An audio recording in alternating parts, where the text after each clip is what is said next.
بسم اللہ الرحمن الرحیم۔ السلام علیکم ورحمۃ اللہ وبرکاتہ۔ سخت سردی میں بستر اور لحاف چھوڑ دینا۔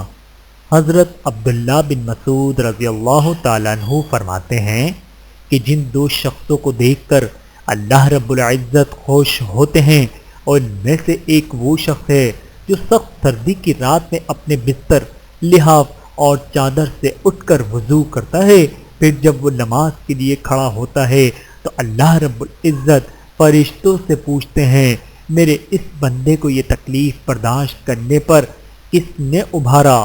فرشتے جواب دیتے ہیں کہ وہ آپ کی رحمت کا امیدوار ہے اور آپ کے عذاب سے ڈرتا ہے۔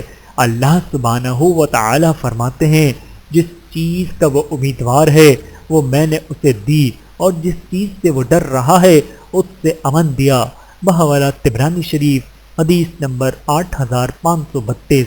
اللہ تعالی ہم سب کو احادیث مبارکہ پر عمل کرنے کی توفیق عطا فرمائے۔